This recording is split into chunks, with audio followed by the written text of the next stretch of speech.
27/05/2026 प्रातः मुरली। ओम शांति। बाप दादा मधुबन। मीठे बच्चे, कालों का काल बाबा आया है तुम्हें काल पर जीत प्राप्त कराने। मनमनाभव के मंत्र से ही तुम काल पर जीत पाएंगे। प्रश्न: रूहानी बाप तुम रूहानी यात्रियों को कौन सी एक विशेष शिक्षा देते हैं? उत्तर: हे रूहानी यात्री, तुम देह अभिमान छोड़ देही अभिमानी बनो। रावण ने आधा कल्प से तुम्हें देह अभिमानी बनाया, अब आत्मा अभिमानी बनो। ये रूहानी ज्ञान सुप्रीम रूह ही तुम्हें देता, और कोई दे नहीं सकता। गीत। ओम नमो शिवाय। ओम शांति। बच्चों ने अपने पाप की महिमा सुनी। गाया भी जाता है ऊंचते ऊंच भगवान, वो है सब बच्चों का बाप। बाकी जो भी हैं आपस में सब ब्रदर्स हैं, और सबका बाप भी एक है, वो है शिव बाबा। बाप ने समझाया है, हे बच्चों, भक्ति मार्ग में तुमको दो बाप हैं, लौकिक बाप और पारलौकिक बाप। रचयिता से रचना को वर्षा मिलता है, वो है हद का वर्षा, ये है बेहद का वर्षा।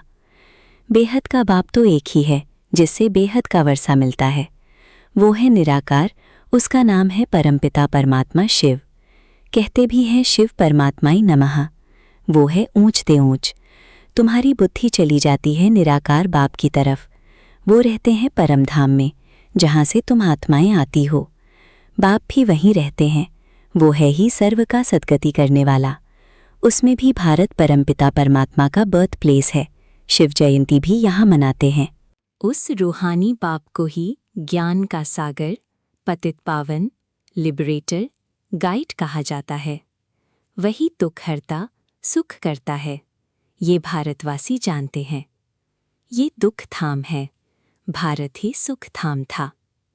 बाप बच्चों को बैठ समझाते हैं, हे भारतवासी, तुम विश्व के मालिक थे, जबकि तुम्हारा आदि सनातन देवी देवता धर्म था। देवी देवता धर्म श्रेष्ठ कर्म श्रेष्ठ थे। अब ये धर्म भ्रष्ट कर्म भ्रष्ट बन गए हैं, अपने को पावन देवता कहला नहीं सकते। कलयुग अंत तक भक्ति मार्ग चलता है, इसमें ज्ञान होता नहीं, ज्ञान से होती है सद्गति। सर्व का सद्गति दाता बाप जब तक ना आए तब तक सद्गति हो न सके। बाप कहते हैं, मैं कल्प के संगम युग पर आता हूँ। इस समय है ही पतित दुनिया, पावन एक भी होता नहीं। भल सन्यासी पवित्र बनते हैं, परंतु फिर उनको पुनर्जन्म तो यहाँ ही लेना है। विष से जन्म लेना पड़े, वापस जाने का है नहीं। जब चक्र पूरा होता है तभी बाप आकर ले जाते हैं। इनको कहा ही जाता है रूहानी ज्ञान। सुप्रीम रूह रूहानी ज्ञान देते हैं। सुप्रीम रूह ही ज्ञान का सागर पतित पावन है। बाकी शास्त्रों का ज्ञान तो है भक्ति मार्ग। बाप कहते हैं, यज्ञ तप तीर्थ आदि करते और ही नीचे गिरते आए हो। तुम पहले सतु प्रधान थे, भारत में प्योरिटी थी तो पीस प्रॉस्पेरिटी भी थी, हेल्थ वेल्थ दोनों थे। आज से 5000 वर्ष पहले की बात है, ये भारत स्वर्ग था। उस समय और कोई धर्म नहीं था, सिर्फ एक ही आदि सनातन देवी देवता धर्म था, जो परमपिता परमात्मा ने स्थापन किया। स्वर्ग की स्थापना तो वही करेंगे, मनुष्य तो कर ना सके। ऐसे तो नहीं कहेंगे श्री कृष्ण रचयिता है। नहीं, रचयिता एक ही निराकार शिव है, बाकी है उनकी रचना। रचयिता से ही रचना को वर्षा मिलता है। बाप समझाते हैं, मैं तुम्हारा बेहद का बाप हूँ, तुमको बेहद का वर्षा देता हूँ 21 जन्मों के लिए। सूर्यवंशी चंद्रवंशी पवित्र धर्म स्थापन करता हूँ। ब्राह्मण धर्म है चोटी, सबसे ऊंच है रूहानी बाप, रूहों को आप समान बनाते हैं। बाप ज्ञान का सागर सुख का सागर है, तो तुमको भी बनाते हैं। भारत ही सुखधाम था, अभी तो दुखधाम है। बाप कैसे आते हैं ये किसको भी पता नहीं है।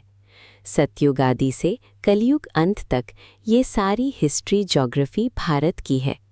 ये लक्ष्मी नारायण कितने हेल्दी वेल्दी थे, कभी बीमार नहीं पड़ते थे। अभी काल पर विजय पाने की शिक्षा ले रहे हैं। बाप जिन्हें कालों का काल महाकाल कहा जाता है, वो तुमको काल पर विजय पहनाते हैं। नाम भी सुना शिवाय नमः। तुम ऐसे तो नहीं कहेंगे परमात्मा सर्वव्यापी है, कुत्ते बिल्ली में है। इसको कहा जाता है धर्म की ग्लानि। बाप की ग्लानि करते हैं। अभी ये है कल्प का संगम समय। इस समय ही विनाश काले विपरीत बुद्धि कहा जाता है। अब विनाश तो सामने खड़ा है। गीता में भी लिखा है, यादव कौरव पांडव क्या करत भय। सर्वशास्त्रमयी शिरोमणि श्रीमद् भगवत गीता है। उनसे ही फिर और शास्त्र निकले हैं। तुम जानते हो गीता है डीटी धर्म का शास्त्र। बाप कहते हैं, मैं आता हूँ तुमको शूद्र से ब्राह्मण बनाता हूँ, फिर सोदेवी देवता बनाता हूँ, फिर तुम क्षत्रिय वैश्य शूद्र बनते हो। बाप समझाते हैं तुम 84 जन्म कैसे लेते हो।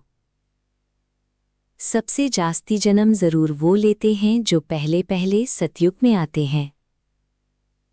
मैक्सिमम 84 जन्म लिए हैं तुम भारतवासियों ने, मिनिमम 1 जन्म। ये भी बाप ही बैठ समझाते हैं। बाप बिगर किसको ज्ञान का सागर नहीं कहा जाता। पतित पावन ज्ञान का सागर कहने से बुद्धि ऊपर चली जाती है।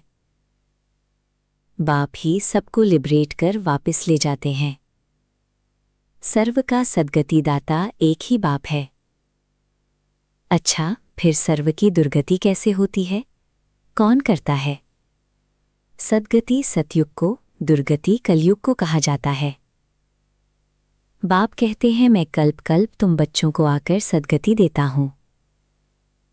तुम बच्चे सारे वर्ल्ड की हिस्ट्री ज्योग्राफी जानते हो। स्कूलों में तो आधी हिस्ट्री ज्योग्राफी सिखाते हैं। सतयुग त्रेता में कौन राज्य करते थे, किसको पता नहीं। चित्र तो बरूबर है, ये लक्ष्मी नारायण राज्य करते थे। कितना समय वो राजधानी चली तुम बता सकते हो? क्रिश्चियन डिनाइस्टी 2000 वर्ष चली। बौद्ध डिनाइस्टी इतना समय चली। इस्लामी, उनके आगे फिर चंद्रवंशी थे जो 1250 वर्ष चले। सतयुग त्रेता में सूर्यवंशी चंद्रवंशी ही थे और कोई धर्म नहीं था। तुम ही सूर्यवंशी चंद्रवंशी बनते हो। अब फिर से बने हो ब्राह्मण वंशी। ये सारा नाटक भारत पर ही बना है। भारत ही हेल और हेवन बनता है। और धर्म वालों के लिए नहीं कहेंगे, वो तो हेवन में होते ही नहीं। कोई मरता है तो कहते हैं स्वर्गवासी हुआ, परंतु समझते नहीं नर्कवासियों को तो नर्क में ही जन्म लेना पड़े, स्वर्गवासी स्वर्ग में ही पुनर्जन्म लेंगे। तुम बच्चे समझते हो ये लक्ष्मी नारायण स्वर्गवासी थे। उन्होंने ये राजधानी कैसे पाई? लाखों वर्ष की बात तो याद रह न सके। सतयुग में ये शास्त्रादि होते नहीं हैं। ये सारी भक्ति की सामग्री है। सीढ़ी नीचे उतरनी ही है। सतो प्रधान से सतो रजो तमो में ये सीढ़ी उतरने में 5000 वर्ष लगते हैं। सतयुग में 16 कला संपूर्ण, फिर त्रेता में 2 कला कम। आत्मा में चांदी की खाद पड़ी। कॉपर एज में आए तो कॉपर की अलाय पड़ी। इस समय बिल्कुल ही तमो प्रधान है। आत्मा में ही खाद पड़ती है। तुम ही पूरे 84 जन्म लेते हो। ये रूहानी बाप शिव बाबा आकर रूहानी बच्चों को समझाते हैं, तुमको अब आत्माभिमानी बनना है। रावण की प्रवेशता होने से सब देह अभिमानी बन जाते हैं। अब अपने को आत्मा समझना है। हम ही 84 जन्म ले भिन्न भिन्न पाठ बजाते आए हैं। अब 84 का चक्र पूरा हुआ। अब तो शरीर भी जर्जरी भूत हो गया है। द्वापर से रावण राज्य होता है। सतयुग में है राम राज्य। सतयुग में तुम आत्माभिमानी थे। द्वापर कलयुग में तुम देह अभिमानी बन जाते हो। ना आत्मा को न परमात्मा को जानते हो। बाप समझाते हैं, आत्मा एक स्टार है, भ्रकुटी के बीच में चमकता है, अजब सितारा। उनको सिवाय दिव्य दृष्टि के देखा नहीं जा सकता है। वो बिल्कुल ही सूक्ष्म है। आत्मा ही एक शरीर छोड़ दूसरा लेती है। हम आत्मा ने 84 जन्म लिए हैं। परमपिता परमात्मा भी बिंदी है। उनको ही ज्ञान का सागर, पतित पावन, नॉलेजफुल कहा जाता है। परमपिता परमात्मा में सृष्टि के आदि मध्य अंत का ज्ञान है। बीज रूप होने के कारण उनको सतचित आनंद स्वरूप कहा जाता है। बाप में जो ज्ञान है वो जरूर सुनाना पड़े। ये है स्पिरिचुअल नॉलेज। सब रूहों का बाप आकर रूहों को पढ़ाते हैं। तुमको आत्माभिमानी बनना है। शिव बाबा हमको पढ़ाते हैं, वही नॉलेजफुल हैं। बाबा ही आकर स्वर्ग की रचना रचते हैं, तुमको स्वर्ग का लायक बनाते हैं। ये सृष्टि चक्र का राज कोई मनुष्य नहीं जानते। बाप को ही न जानने कारण भारत का ये हाल हुआ है। भारत में प्योरिटी थी तो पीस प्रॉस्पेरिटी थी। अभी तो है ही नर्क, फिर कोई स्वर्ग में जा कैसे सकते। बिल्कुल ही पत्थर बुद्धि हो गए हैं। बाप कहते हैं मैं बच्चों के लिए कोई तो सौगात ले आऊँगा। तुमको स्वर्ग का मालिक बनाता हूँ। जिन्होंने कल पहले वर्षा लिया है वही अब लेंगे। मनुष्य से देवता बनेंगे। वास्तव में प्रजापिता ब्रह्मा के तो सब बच्चे हैं। अब ब्रह्मा द्वारा शिव बाबा रचना रच रहे हैं। ब्रह्मा कुमार कुमारी बनते जाते हैं। शिव बाबा से वर्षा लेने के लिए पुरुषार्थ करना है। तमो प्रधान से सतो प्रधान बनना है। बाप कहते हैं बच्चों मुझे याद करो तो तुम्हारे सब विकर्म विनाश होंगे। ये स्पिरिचुअल नॉलेज सिवाय बाप के और कोई दे नहीं सकता। रूहानी बाप ही रूहों को नॉलेज देते हैं। तुम रूहानी यात्रा करते हो। देह अभिमान को छोड़ देही अभिमानी बनते हो। आत्मा अविनाशी है। आत्मा में ही पाठ भरा हुआ है। आत्मा कैसे 84 जन्मों का पाठ बजाती है? अब मालूम पड़ा है हम सूर्यवंशी थे, फिर चंद्रवंशी बने, फिर हमको सूर्यवंशी बनना है। अभी बाप सतो प्रधान बनने की शिक्षा देते हैं। मामेकम याद करो। भगवानुवाच, गीता का भगवान शिव बाबा है, ना कि श्री कृष्ण। श्री कृष्ण की आत्मा भी अब सीख रही है। अच्छा, मीठे मीठे सिकी लधे बच्चों प्रति मात पिता बाप दादा का याद प्यार और गुड मॉर्निंग। रूहानी बाप की रूहानी बच्चों को नमस्ते। धारणा के लिए मुख्य सार: 1. रूहानी यात्रा करनी और करानी है।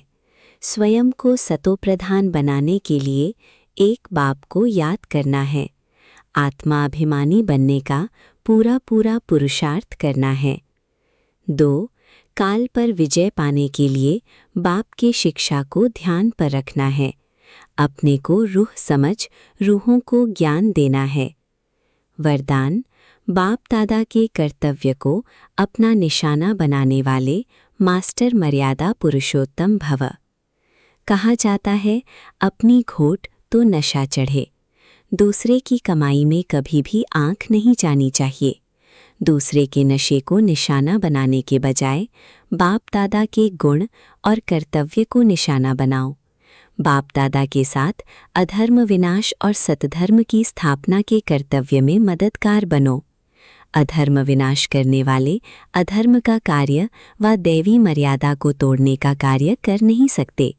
वे मास्टर मर्यादा पुरुषोत्तम होते हैं। स्लोगन: नॉलेजफुल बन व्यर्थ प्रश्नों को स्वाहा कर दो तो समय बच जाएगा। मातेश्वरी जी के अनमोल महावाक्य: जिसका साथी है भगवान, उसको क्या रोकेगा आंधी और तूफान। देखो, ये गीत सिद्ध करता है कि आत्मा और परमात्मा दो चीज़ है ना। ईश्वर सर्वव्यापी नहीं है, क्योंकि जिसका साथी है ईश्वर, वो हाजिर होते हुए फिर भी सृष्टि में इतना दुख क्यों? मनुष्य इतने कंगाल मोहताज क्यों? परमात्मा तो सुख स्वरूप है। तो सर्वव्यापी परमात्मा कहना गोया परमात्मा की इंसल्ट करना है। भगवान के हाजिर होते दुनिया सुख स्वरूप होनी चाहिए व दुख रूप। फिर परमात्मा को पुकारने की दरकार क्यों? तो इस समय माया सर्वव्यापी है, ना कि परमात्मा हाजिर है। परमात्मा सिर्फ एक बार संगम पर आता है, तब उनको हाजिर नाजिर कह सकते हैं। बाकी उनकी याद सबके दिलों में जरूर व्यापक है। शरीर को चलाने वाली शक्ति तो हर एक में भिन्न भिन्न संस्कार वाली आत्मा है ना, कि परमात्मा है। अब विचार करना है कि परमात्मा का साथ क्यों लिया है? इस माया के आंधी और तूफान से पार होने के लिए। तो जरूर कोई माया का तूफान है जिससे पार होने के लिए उस परमात्मा का साथ हम आत्माएं मांगती हैं। अगर वो हाजिर होता तो ना माया की उलझन होती, ना उनका साथ लेने के लिए याद करना पड़ता। तो हम आत्माओं और परमात्मा दोनों का इस खेल में पाठ है। तो जब परमात्मा आता है तो उनका पूरा साथ ले उनका हो जाना है, तभी माया के तूफान से छूट पाएंगे। भल वो सबका सुखदाता है, परंतु जो प्रैक्टिकल में उनका सहारा लेते हैं उन्हों को ही साथ मिलता है। तो उन बच्चों को एक्स्ट्रा प्राप्ति होती है। भल वो दुनिया के अंदर आए उपस्थित हुआ है, परंतु ओहो आश्चर्यवत, दुनिया इनको ना जानने के कारण इनका साथ नहीं लेती है। अगर इनका पूरा साथ पकड़ ले तो मदद देने में मशहूर है। कहते हैं 1 कदम तुम आगे बढ़ो तो 10 कदम आगे आएंगे। तो वो संपूर्ण वर्षा देते हैं जिसमें कोई अपूर्णता नहीं होती। अच्छा, ये अव्यक्त इशारे सदा अचल अडोल एकरस स्थिति का अनुभव करो। कोई भी संकल्प आए तो ऊपर देकर स्वयं निसंकल्प होकर चलते जाओ। विचार देना, इशारा देना, ये दूसरी बात है। हलचल में आना, ये दूसरी बात है। तो सदा एक रस, संकल्प दिया और निसंकल्प बने। सदा ध्यान रहे कि मुझे कर्मेंद्रिय जीत बनना है। कोई एक कर्मेंद्रिय की आकर्षण भी एक बाप का बनने नहीं देगी, एक रस स्थिति में स्थित होने नहीं देगी। ओम शांति।